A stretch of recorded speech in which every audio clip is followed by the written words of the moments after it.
right.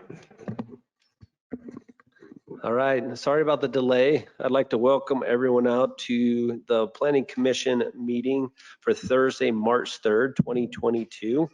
And we'll just jump into it. Item 2.1 is the Pledge of Allegiance, and Brett Lovell has agreed to offer that. Just come up to the front and start. Thank you.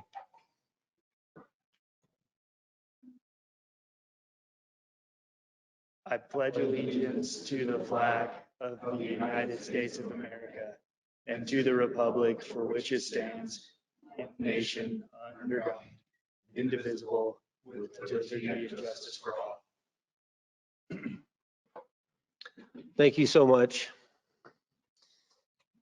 We do have almost a full quorum today, Planning Commission. We are missing a couple, but we do have enough to proceed. Are there any conflicts of interest with any of the items? All right, seeing none, then we'll move on to the legislative items.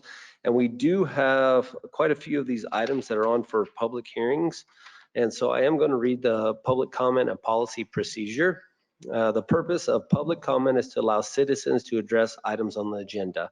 Citizens requesting to address the commission will be asked to complete a written comment form and present it to Wendy Thorpe, WD Recorder, which is over here.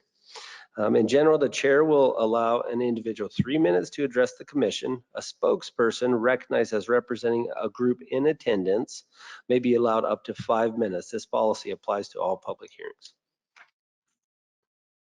So we'll start off with item 3.1, which is a request for recommendation of approval to amend Title 10 of the city's land use code regarding digital signs.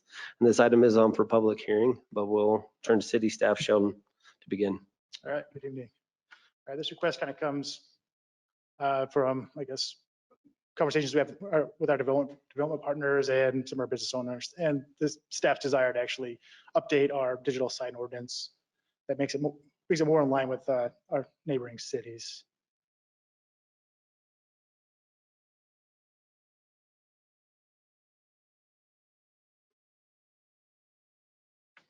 And the portion of this of Title 10 we're looking to amend is the portion of this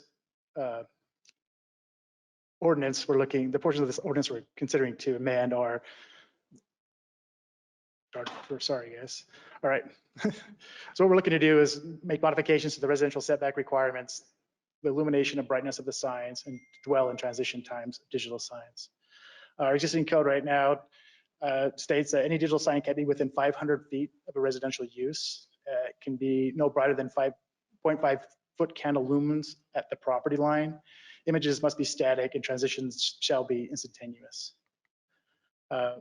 With the current ordinance, this is just a little example showing you kind of how restrictive the current ordinance is. And this is just a 500-foot radius, circle that shows you the restrictions in our commercial zones of where we cannot place a digital sign. So, and these are just two samples here. This is off Rosecrest here. It's pretty dense commercial, and over here on Herriman Main Street. And with our current ordinance, you're pretty limited or almost restricted to placing any digital signs in these areas. And this is pretty typical to most of our commercial zones in the city. So what we're proposing is to allow more flexibility in the ordinance. And first we'll start by location. What we're asking for here is we're stating any sign that's over 500, any digital sign that's 6 feet above finished grade has to be at least 500 feet from any residential use. Any sign that has a digital display on it that's less than 6 feet, or a monument sign that's less than 6 feet above finished grade, they are permitted to have a digital display within 150 feet of a residential zone. It's parallel to the display face of the digital sign, and parallel being that corresponding property line is parallel to the digital face. I guess I have a little image here, probably make that a little clearer than how I explained it. So here's just showing, for an example, on a commercial lot that was surrounded by residential, they would have to maintain a 150-foot setback between the property lines on that commercial space. There would be no setback on the perpendicular face of that sign. So we're reducing, we're not requiring any setbacks for residential zones that are perpendicular to the actual sign. This is just some added modified language to the electronic sign. It just states that if there's a malfunction, that there should be a device in the actual sign itself that turns the sign off. Here, the current code just says that the sign could be no brighter than 0.5 foot candles to the property line. What we're asking here is we're going to base this, proposing is that brightness will be based off a measurement, how bright it can be at a certain distance.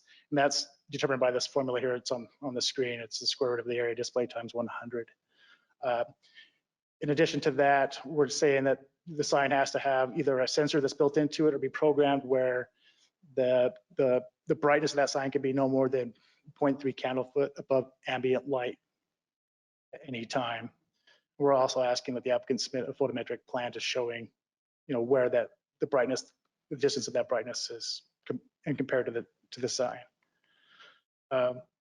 Here's another example, and this example is based off a monument sign that's 64 square feet, which is the largest monument sign the city actually allows per ordinance. And off that 64 square feet, 75% of that sign face can be digital. And based off that square footage of that display area, the maximum at 21 feet, that's the 22 feet about is the where that 0.3 candle foot has to start falling off from that sign. So this is opposed to our original ordinance where it stated it had to be 0.5 at the property line. This is really dialing that back quite a bit. Some additional language just kind of clarify how these signs work. Our current ordinance does not, just states it has to be a static. Transitions have to be instantaneous. We're kind of following suit with that but we're restricting, I guess, we're establishing a dwell time, how long each image could be on the screen, and the transition period between each one of those images. And along with that transition period, we are requiring that it's a fade in, fade out transition. And that's just to avoid any abrupt changes of brightness and et cetera. Here, this is just clarifying a section here in the code. This is from the current ordinance. I'm deciding here is just stating that, if it's more than four sign copy changes in a minute, then the sign's deemed animated and are prohibited. And just to clarify, on an animated sign, that would be a sign that has, motion actually on that image. So if you find that that's too restrictive, we can move that. That just kind of, so when you see a static sign that has, a sign copy that has like fade in or fade out of words and texts, that's what this is prohibiting.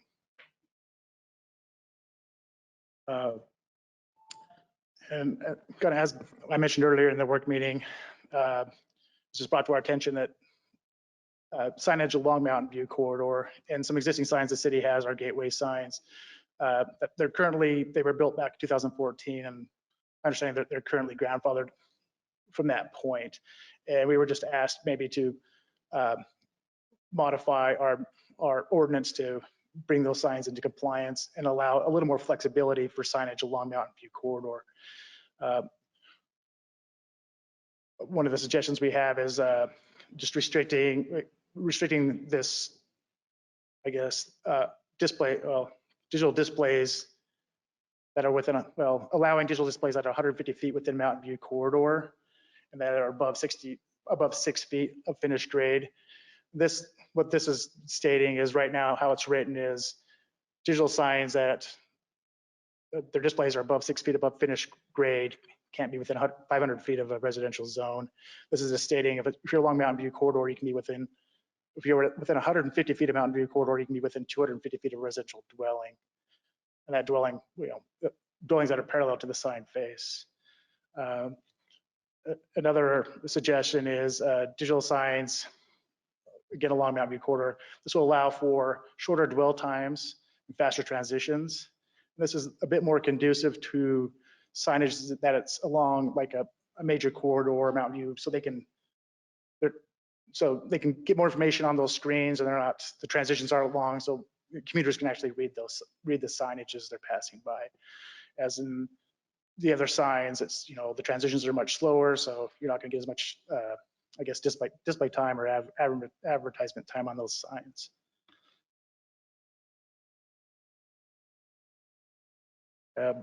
So I have reviewed these amendments and found that they are in compliance with Title 10.5A, and staff does recommend a positive recommendation to the council. If you guys have any questions for staff, you can go ahead and ask me. Again, you could, if you guys like to amend my proposal or add those additional suggestions, or I guess give a negative or positive recommendation. It's whatever you prefer to do, I guess. Thank you, Sheldon. Any questions? I have one, and just so on 102711 B, where it says electronic signs which are part of a monument sign or installation less than 6 feet above. I'm just going to ask the planning commission as well on this. So as I read it, and the display is parallel to residentially zoned property, and then it goes on and says are not permitted within 150 feet of the corresponding property line. Do you think it's clear enough that they're only talking about the corresponding property line being the residentially zoned property? Or do we need to restate in that last sentence, are not permitted within 150 feet of the residentially corresponding property line? That's the only question I had. I think it's okay, but I just wanted to get opinion. Because it sort of sounds like it could be Right. any property as well. I just want to make sure that we felt like that was clear enough. Yeah, the intent is the property line of that the sign's placed on, I guess. Mhm. So Yeah, because I look at it from, let's say there's a commercial down below. right. That means you could probably put it all the way down at the end of the property line of that commercial plot.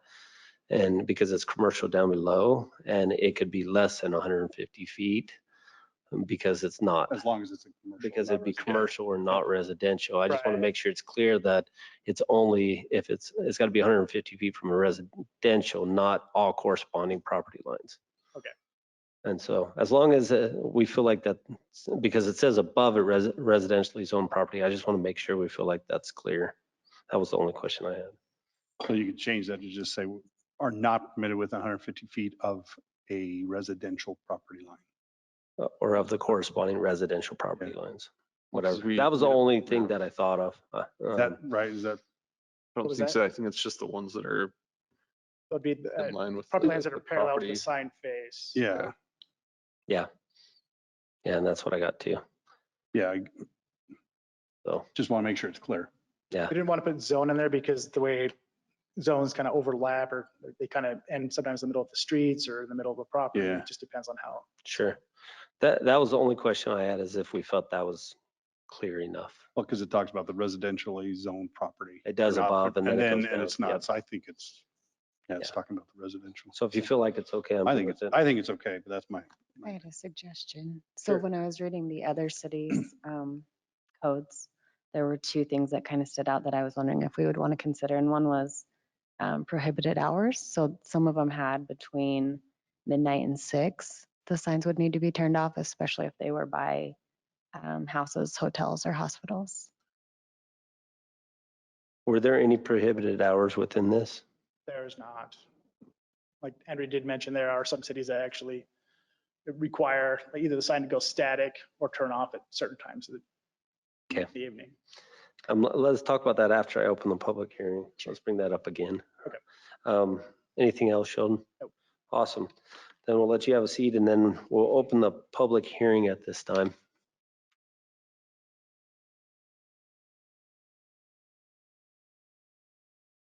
All right.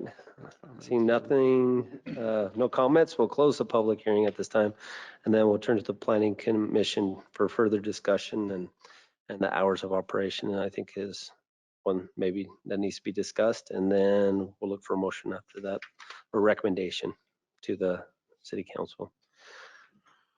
What do you guys think in regards to the hours? What are some of the hours that you saw, like standard hours where they, Midnight to 6 a.m. I feel fine with keeping them on with the distance that we have. The only thing I was thinking of is if you have like a gas station where they have their sign not parallel, but or perpendicular, but angled for a corner. I guess we wouldn't allow those well, if it has the unless distance, it would it's be fine. not by, Mhm. unless it's commercial. Well, and yeah, or the street, and there's wide enough street to provide that distance to the residential. It's So- all based on the, It's where the Perpendicular to the faces sign. are, so I think Yeah. it's still applicable. That'd Yeah. be 150 feet or 500 feet based on the sign Right. size. So I think it's just, regardless of the, if it's this way, it's Angle. these ways, but if it's at an angle, then it goes different with where that requirement is for the 150 It's feet. more of like a radius of Mhm. 150 feet if it's angled. Well, I don't know if it's a radius, but it's where the faces are. Right, so, because if you have a flat face, it doesn't really matter. If you have Yeah. a development here that's not gonna see it at any time, they're not gonna be affected by it. But, Mhm. so it's just those that are perpendicular to it. I personally like the 0.3 foot candle as well, right? I Yeah, guess the I think current it's- ordinance is 0.5. Yeah. I like a little bit less, but that's still plenty bright. I mean, when we do highway lighting, it's 0.3 is our Okay. average that we try and get at nighttime to illuminate the roadways and things like that. So I think 0.3 is appropriate as well. But going back to Andrea's remark, and maybe Andrea, did you remember what the hours were? Did you say? The one that I noticed was midnight to 6 Okay. a.m. So kind of like when you're sleeping hours, but Okay. What are our thoughts on that? I mean, what have you seen, Andy? I personally, well, my thoughts are first, if you have a 24-hour business, they probably need to have their sign up all the time. But I think with the restrictions, or not necessarily restrictions, but the guidance here, I think it's what if it probably, was I more don't think it'll be use that bright for the neighbors, especially at that and not that distance. close? I just know that the Real sign is so bright in that That's not neighborhood. 0.3 foot. So that's not. That has some different requirements. Yeah. Yeah. Okay. Any But additional? Yeah, I don't see any need to change any of it, actually. Right now, that was very well done. I thought. Any other thoughts? Look for a motion or for a recommendation.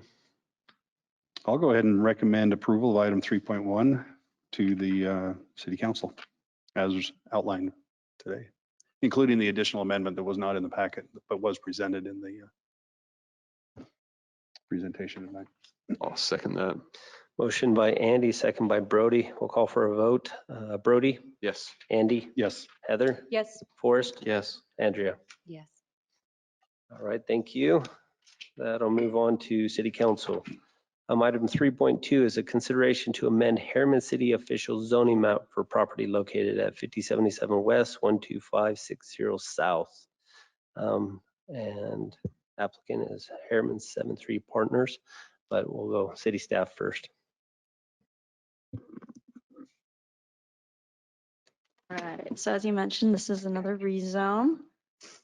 It's located near the Auto Mall, and we had some rezones a couple weeks ago, similar location, to give an idea of where that's at. It is currently zoned A1 right now. They're just looking to rezone that yellow square. So 2.2 acres of it about. Right now, it is designated as commercial, so there's no need for a general plan amendment.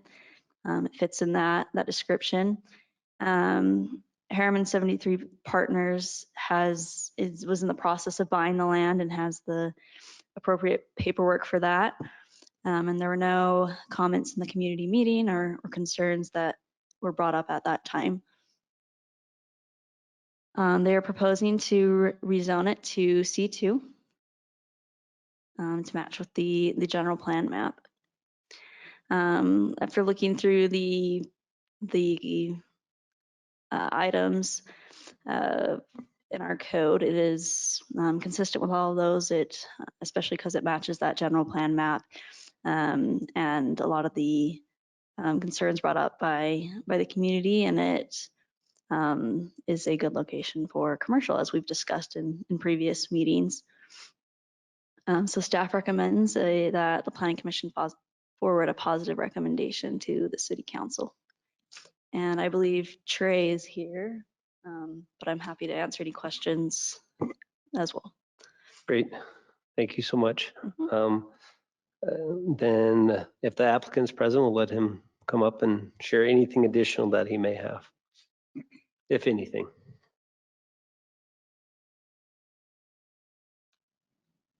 Hi, I'm Trey Orsak. I don't have much to add other than thank you for considering this application. Absolutely. Thank you. Thank you. Then I'll let you have a seat.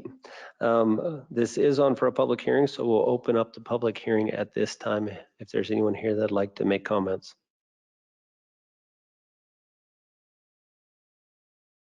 Seeing no one, will close the public hearing at this time and turn to the Planning Commission. Complies with general plan, it sort of falls Yeah. in line with this area. Looks good. At least from my perspective, there's not a lot of questions. I'd like to see the whole thing, the entire thing be commercial. That's my personal opinion. All right, then we'll look for a recommendation to City Council at this time with a motion. I'll go ahead. I was waiting for somebody else. I'll go ahead and make a motion that we approve item 3.2 or recommend approval of item 3.2 to the City Council. I'll second that.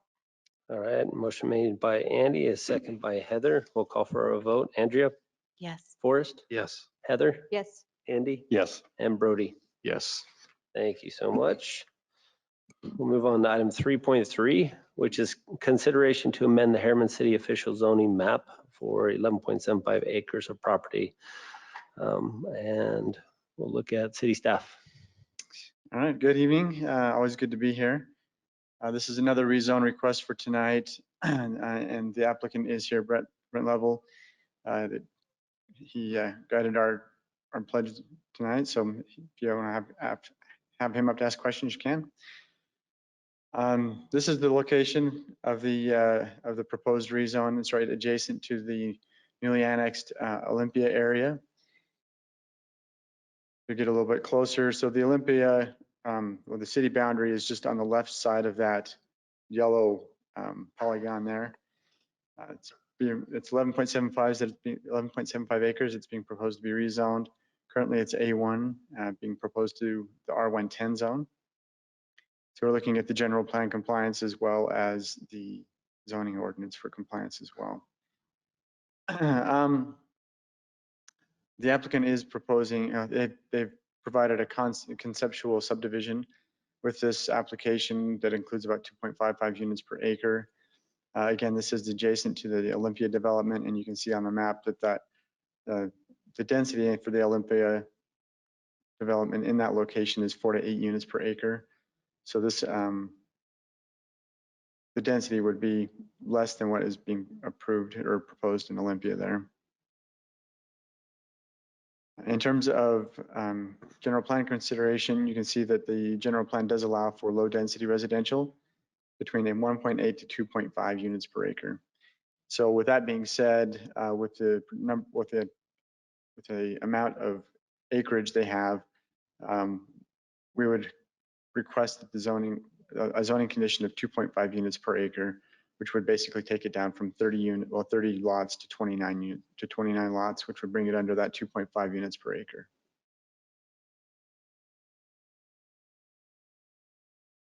In terms of being in character with surrounding properties, much of what is surrounding is undeveloped. There is a neighborhood to the east of this. There's a neighborhood to the north that's been looked at before by the city, but it has not been completed yet. That is a single, everything that surrounds this area is essentially single family, so it does fit in with the adjacent properties that surround it. So, and this is our recommendation is to approve the proposal with that one zoning condition to limit the overall density to 2.5 units per acre. Are there any questions for me? I think the only question, because you're clearly saying it allows 1.8 to 2.5 with this zone. not the 2.55, or are you saying it allows more than that, but we're asking for a ZC? No, so it allows, so the general plan so the R110 zone would allow for that, for more than the 2.5. But the units per general acre. plan has a max of 2.5. Yes, the general plan Okay. has a maximum. For That's what I wanted to make sure. Yep. Okay. Any other questions? Seeing none, we'll let the applicant come up. If you want to just state your name and then any additional information would be great. I'm Brett Lovell Development Group. We're excited to be before you guys tonight. Thank you. Great job tonight, Clint. We're just excited. We're to put a beautiful single family subdivision here. We thought it was, just a great location. We're really excited for it. I don't know what questions you guys have for me, but we're more than happy to answer anything you guys have. So thank you for your time tonight, commissioners. Great. Were there any questions for the applicant? Okay. Nope, you're good. You're good. It is on for a public hearing, so I will open this to the public at this time for any additional comments. And then just, there is a form in the back if you want to fill that out, and then just give it to Wendy afterwards as well. Okay, yeah. If I understand correctly, they're proposing that they increase the units per acre. That what's being proposed. So this won't be a So I question understand. answer session. It'll just be additional comments and things like that. Well, if that is for the this. case, then I think it would be appropriate to consider some traffic calming on 6,000 West before that goes in. It's that traffic on that road's already getting pretty bad. People exceeding the speed limit, just about every car. So thank you. Thank you so much. Sir? Sir, what was your name? Oh, sorry. My name's Charles Roberts. All right, thank you, Charles.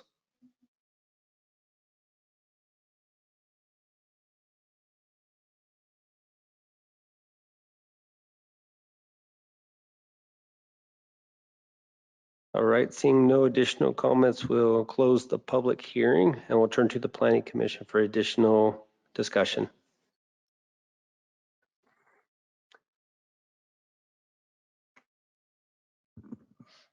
No, I don't have any comments. I think, Fine with. yep. As long as we keep it in compliance with the general plan, which does allow up to 2.5, which would be the max, and we need to put a ZC on it, zoning condition. Yeah, I think it's a good transition over to Olympia. That has 2.4 in that. It's 4.8. Yeah. Right? What was that? Olympia has 4.8, Yeah. right? So it's a good, I'm just Yeah. looking at the Olympia master plan. And I know when they come in with all the other requirements, they'll bring the traffic studies and everything else Right. later on. So we'll have a lot better understanding with good point. that when they bring that in. And this is just for a recommendation of a zone change. So this will still go to city council and then it'll come back here afterwards for the subdivision, PUD, all of that stuff. And that's when a lot of that stuff is brought to us. So that's sort of the process. So with that being said, if we're ready to make a motion and a recommendation to the city council on this one.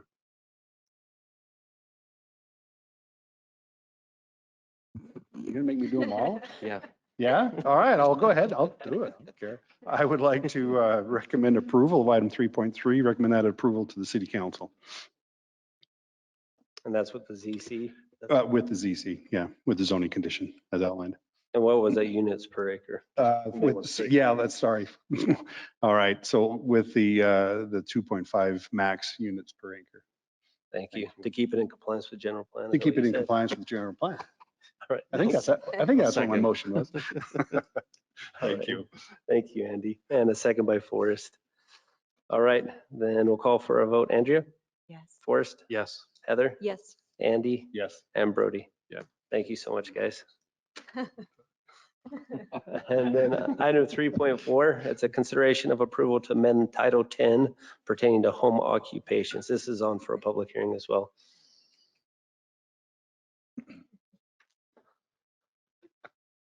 All righty. So yes, we've had a few work sessions talking about the home occupation standards.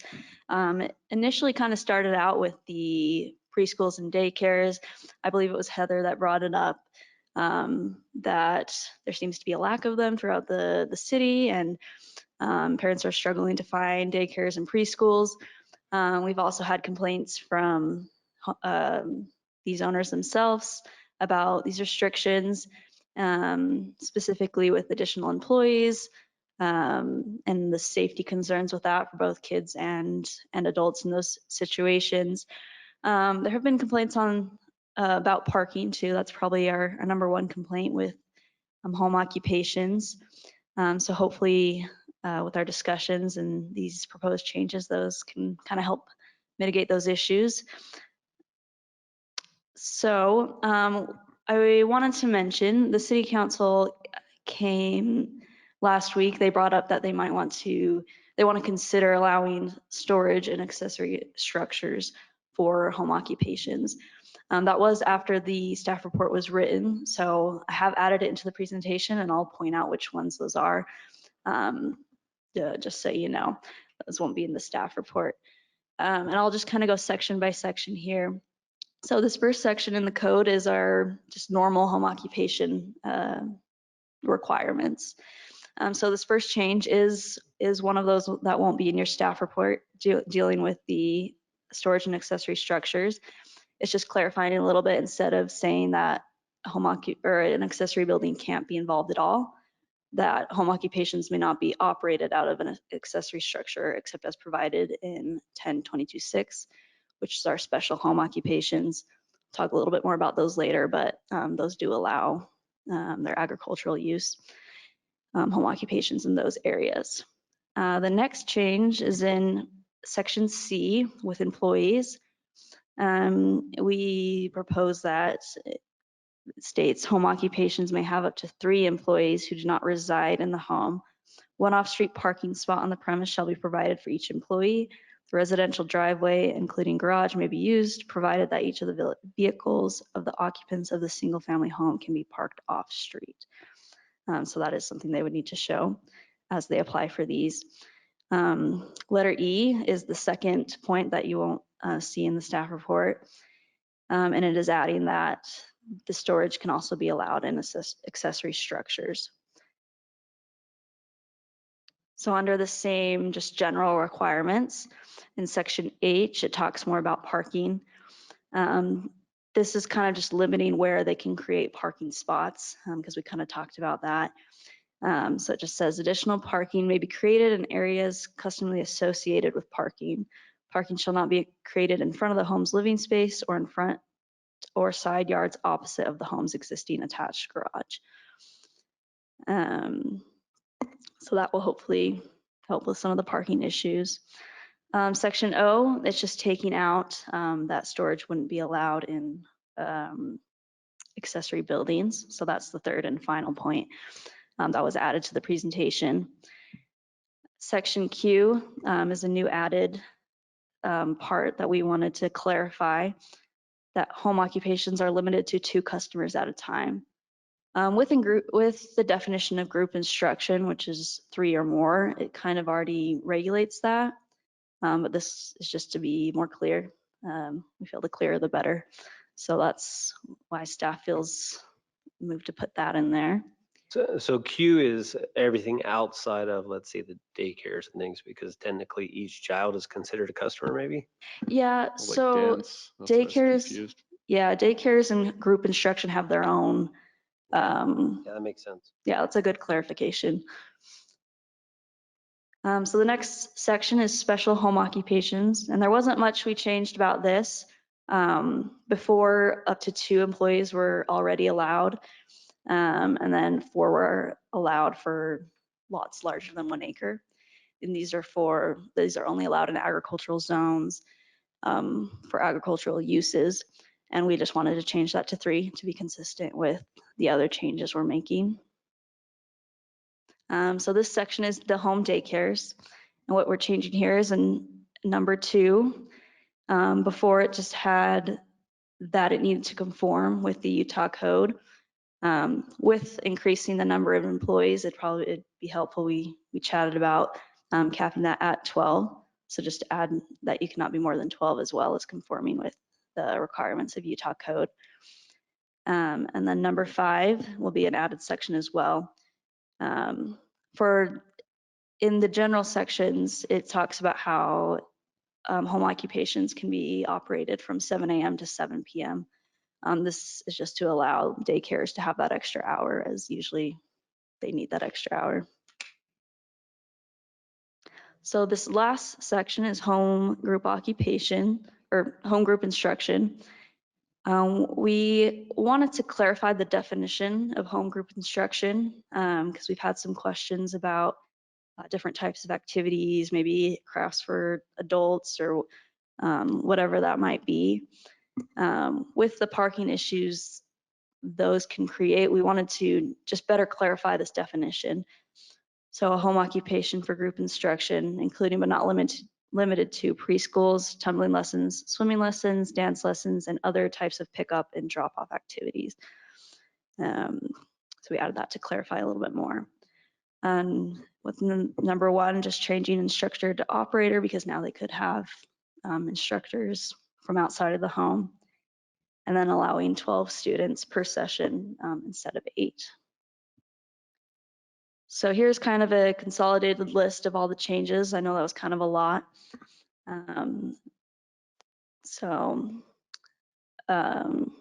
Staff recommends recommends that the Planning Commission forward a positive recommendation with the changes made in the presentation, those 3 things that I pointed out. And I'm happy to answer any questions or hear any feedback from you guys. Any questions for staff? I had one that, I guess that first slide that talked about that you can't use accessory units for operating. Let's see. I think it was at the very beginning. Right there. So letter A. Yeah, home occupations may not be operated out of the accessory structure except. The only thing I'm kind of thinking of is like if you have repair cars or something of that nature. Are we saying you can't do that? Well, if I remember correctly, auto repair is prohibited as a home occupation. Yeah, so we have it. Okay. Yeah.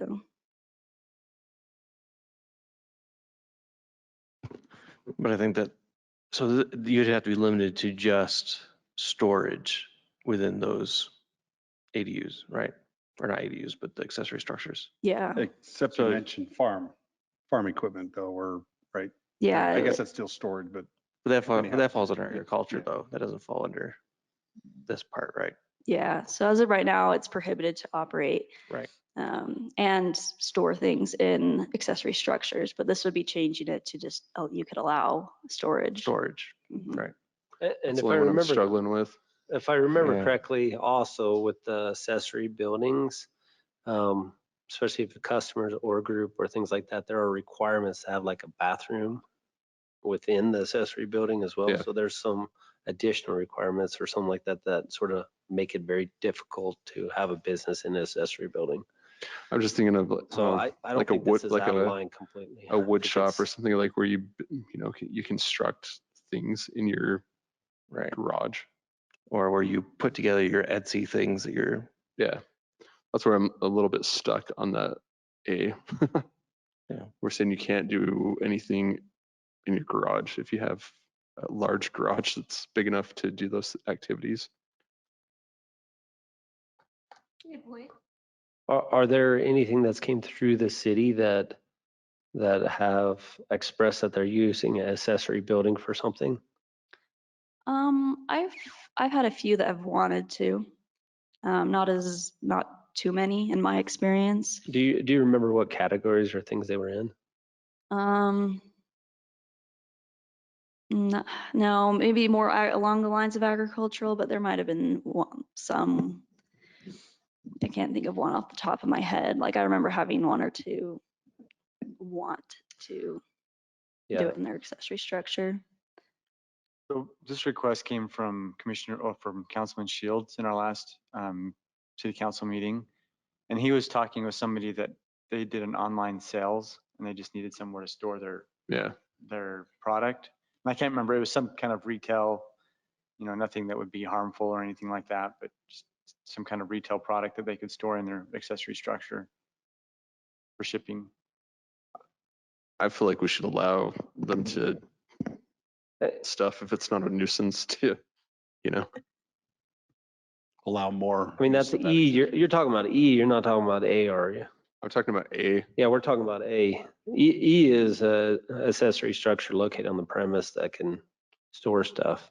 But I think A is more so what Brody's talking about here. I can see someone, you know, starting out a business, maybe they construct whatever that they're selling within their garage. I mean, I don't know. It seems really hard to, Well, doesn't A and E sort of contradict each other? Accessory buildings, home occupations may not be operated out of an accessory structure. And then down below it says products associated with the home occupation may be kept on the premises in an accessory structure. Aren't you operating out of it if you're storing your stuff in it at the same time too? Yeah, that's where it gets muddy. Yeah, I guess how I was reading it was that, operating meant, that is in the accessory structure. So you're running a preschool out of an accessory structure. But if Well, there's a better way to word that, then yeah, I'm and all ears. I don't know what it might be, but obviously there will be work done in the accessory structure if they're moving product in and out of it, which Mhm. would I be feel okay about operating to it. some degree. I don't know, maybe I'm off base, but they almost sound like they contradict or confuse each other a little bit. Mhm. Well, because he is specifically talking about inventory and products, right? Mhm. But Being stored. individuals moving products in and out on a regular basis I guess they're not is operating constructing out of the, it to the some degree. product, but it's like the finished product. I don't know if, but for me, I feel like, Hmm. I feel like it's okay for someone to construct whatever they want to make in their accessory structure. I think that we're looking at two different things though, because we have people who are like making things in the garage like you're talking about, but then we also have to consider someone having a full 12 kid preschool. Oh yeah, I don't put those in the same thing. I mean, this is home occupation versus special home occupation, right? Chris brought up a point, though. If you have a home occupation and, for instance, a daycare or a dance studio, there are certain requirements for restroom facilities and things like that, right? Yeah. That are associated, that they would have to meet. So they obviously could not operate that out of an accessory unit unless they went to the expense and provided all of And then they would the still have to, amenities. they would still have to bring it through the planning commission, if I Yeah. remember correctly, with And I anything guess like at that that. point, as long as they have those facilities that meet it, maybe it's not an issue. Well, like, I mean, that was a good example. There's a lady down the street from me. She did stained glass, and so she operated out of her garage. Yeah, I guess I'm just looking at A and E and I don't want someone to walk through and say, so can I use my accessory building or can I not? I would be fine if they operated out of it or stored materials in it. I understand the fear because most of the time a big accessory building tends to be like, now I'm getting into metalworking and now I'm getting into loud equipment type stuff. But I think we're protected with other things in a lot of those categories for home occupations because it's limited to what you can use. Yeah, it for. exactly. And so I'm not opposed to just plain not allowing it, to be honest, and then only allowing it as inventory storage. It almost seems like I just want A and E not to sound like they're contradicting each other a little bit and getting confusing. Yeah. There might be some clarification in the way that we've worded that we could wordsmith Yeah. that a little bit more as it goes to city council. Or if you'd like, we can wordsmith it and bring it back to the commission. Yeah, we don't want to make the code more confusing. So anything, we want to make it as clear as possible. So that's a great suggestion. So are we okay? I mean, I'm hearing, right? Well, I think this is the to- only thing that I've seen that Yeah. with accessory buildings, it sounds a little confusing. I did have a question on O. If we could, yeah, there we go. So this section is dealing with the yards, not with accessory buildings, but Right. with yards in particular. So we're striking that you can't store any materials or equipment in yards. The yard. So we're allowing people to store for their landscaping company, their equipment and stuff in their yard. Okay. Yeah. I You know leaving why you that. changed it because Yeah. you're changing because of the accessory structures, but this is specific to the yards. So we probably need to. Yeah. Add Clarify that that. they can't store it in their yards. Right. Is that what I'm doing? Okay. No, that's a great But point. number two, yeah. Yeah, we need to. Keep Or number it has to two. be on Number two. hardscape. I don't know. No, you just keep number two. keep Yeah, number I 2 think you and keep say number something 2. along the lines Yeah, of, good catch, Forrest. okay. Yeah, that's a great point. I think well, the one point that Talia addressed Yeah. in terms of storing things inside of a building, partially address that, but that would be a good clarification. Yeah, it'd be good to just Yeah, I add, like that. again, the clearer the better. But yeah, and it does say inside.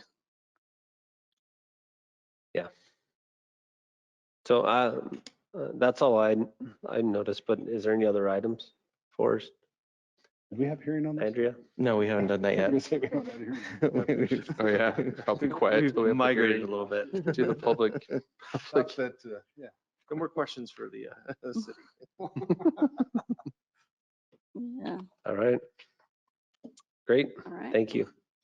This is on for a public hearing. So we'll open the public hearing at this time. We'll close the public hearing at this time, turn to the planning commission. I think it just needs to have a little bit of clarification with those. We'll obviously add back O, that one section. And then A and E, I just think needs a little bit of clarification. So we can either continue or recommend this to continue on to city council with a request of change in the language in A and E and adding back number 2 and O.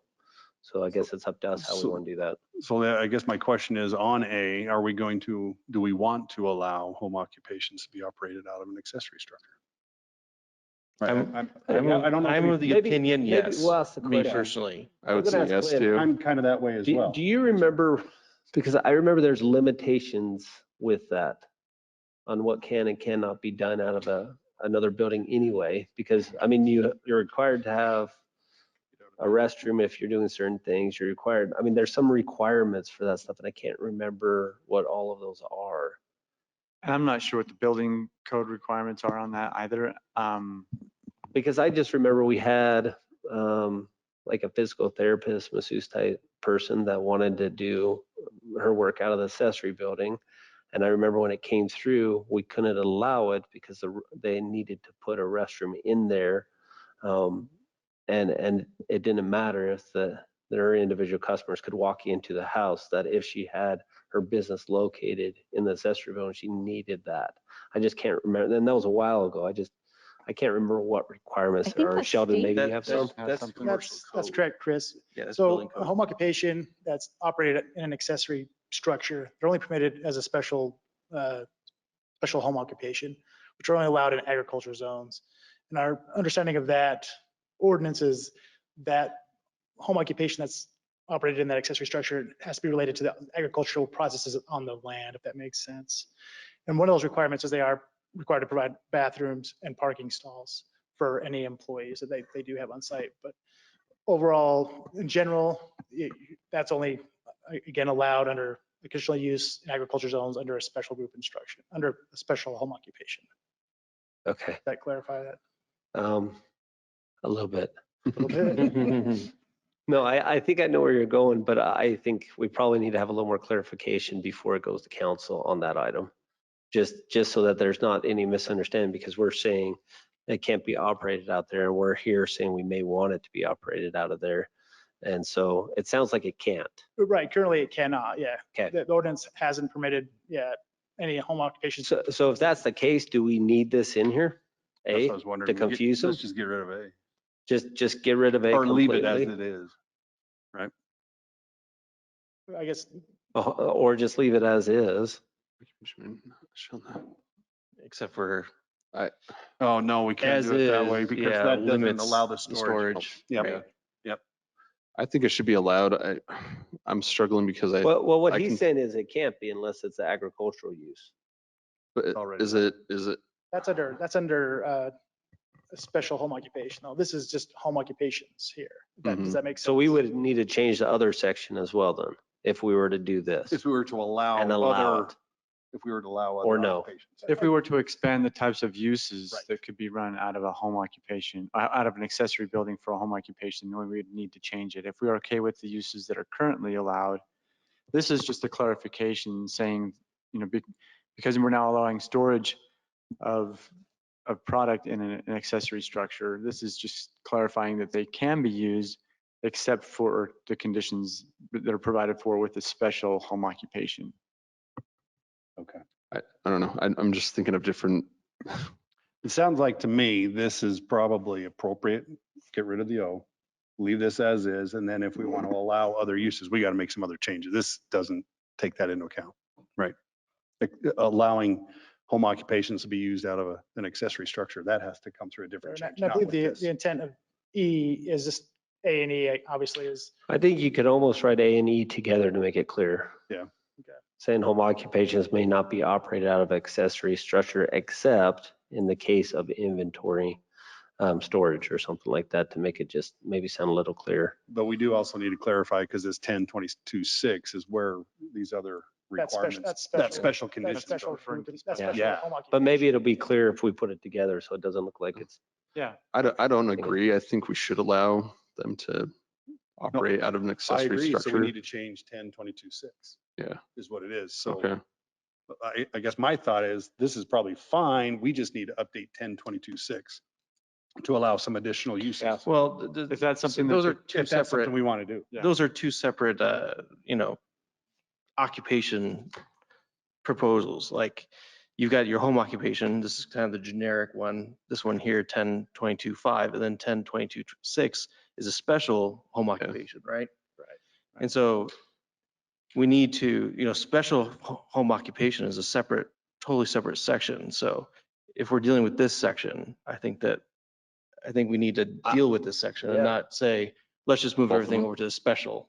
Yeah, in the interest of simplification, we could address that 22.6 in a separate application. Right. And bring Right. that to the I commission. almost like the idea of a separate application that's allowing businesses out of accessory buildings. Right.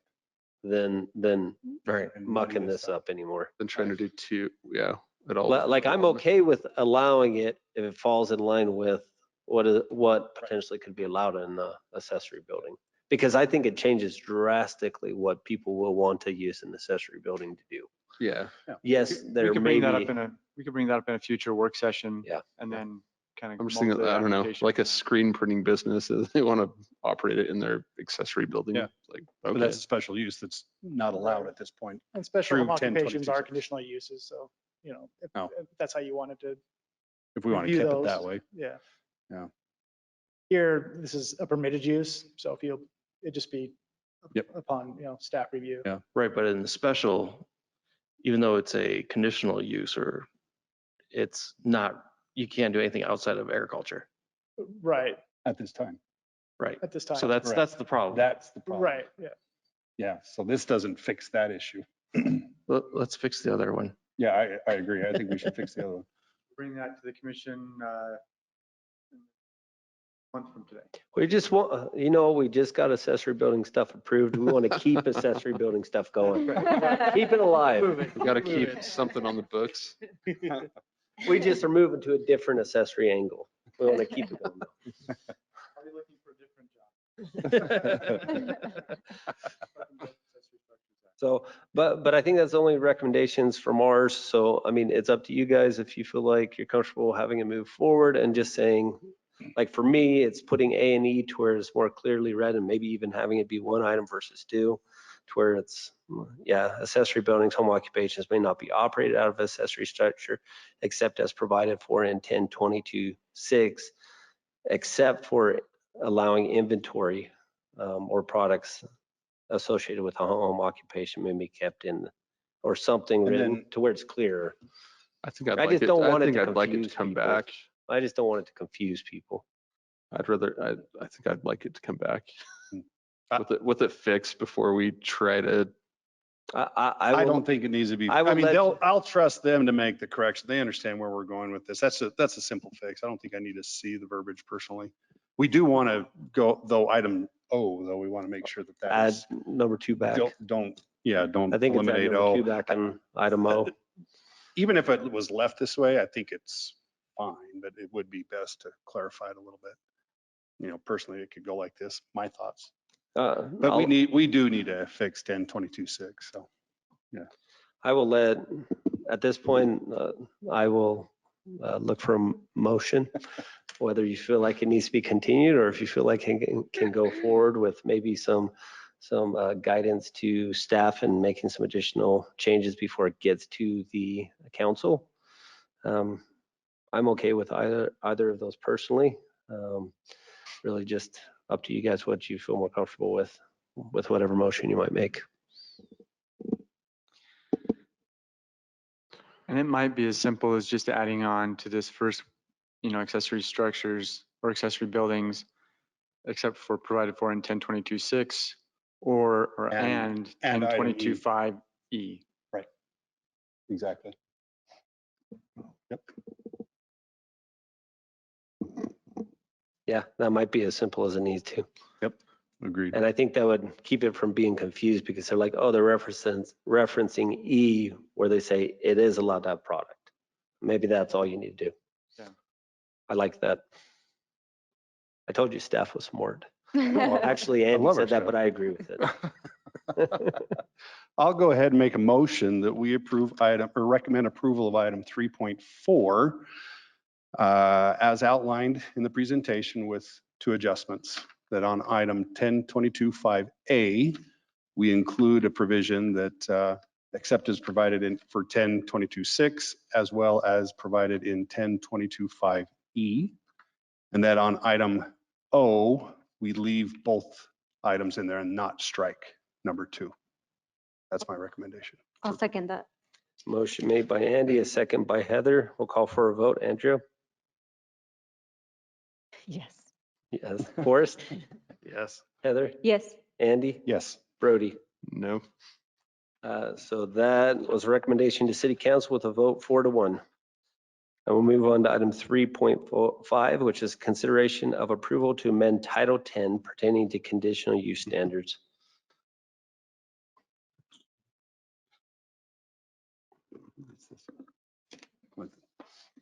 He forgot his paper. He went backwards. I don't think I can even read it, so I have to do some arm stretching. So this is an item that we've been working with City Council, with Planning Commission and City Council with, just to amend our conditional use provisions. Currently, the provisions that we have are largely subjective, including words like harmonious and in character with, trying to regulate aesthetics, which are very subjective terms.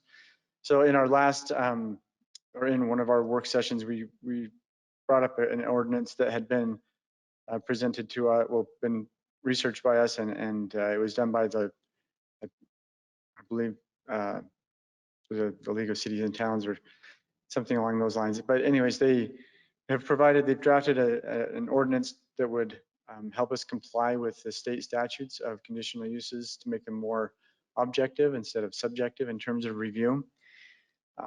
As you read through the ordinance, I don't have a presentation to go along with this, but as in the proposed ordinance, it's taking out those types of words of harmonious and in character with and aesthetics, and just providing, consideration in terms of, is it detrimental to a myriad of different kinds of conditions or situations that are more objective and easier to measure, so to speak. Are there any? So that's basically the intent of the updated ordinance, is to just to make our reviews of conditional uses more objective. As we watched in the meeting before, under state law, conditional uses are largely, well, they are a permitted use, and it's very difficult, if not impossible, to prove that you can't mitigate the negative effects of a conditional use enough. You could impose enough measures of mitigation that would make it maybe not feasible for somebody to do that, but to make it so that the use was not properly mitigated would be very difficult for the city to prove. So this is just giving us a little bit more objective review for staff and for the city, and being a little more protected that way. All right. Any questions? I have a question. So you guys feel more confident that the term detrimental effects before everything is limiting some of the objectivity of the requirements? I think, yes, we do. I know that, so like I said before, after the detrimental effects, I mean, in each of these categories, it's measuring something Sure. that that we can look at in an objective situation, rather than saying, is this in character with the surrounding neighborhood? Right. Or is this in character with, the surrounding development, or is this pretty, right? So I think that, I mean, as a staff, reviewing this, to me, it helps me to understand a little better how, what types of impacts a use might have. I think there's some good provisions in here that, as we read through this, as we get conditional uses, that we can identify, oh, this is something I haven't thought of, but this is in the ordinance. So, this is a measure that we can potentially mitigate against. Okay. And that's a pretty common, the used word detrimental in planning, I've found. So Yeah. seems to be pretty popular. Not subjective. I don't think so.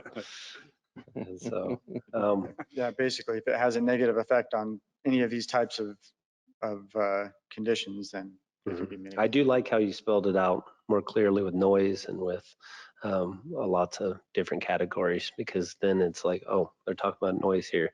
If it's a detrimental effect, if it doesn't meet these type of things, and I think it definitely is more objective. I think you guys did a good job. I still think there's some subjectivity in there, but it's hard to get rid of everything. Yeah. I think this is a Yeah. better approach. Yeah. All right. Any questions for staff? This That makes is on sense. for a public hearing. So we will open the public hearing at this time.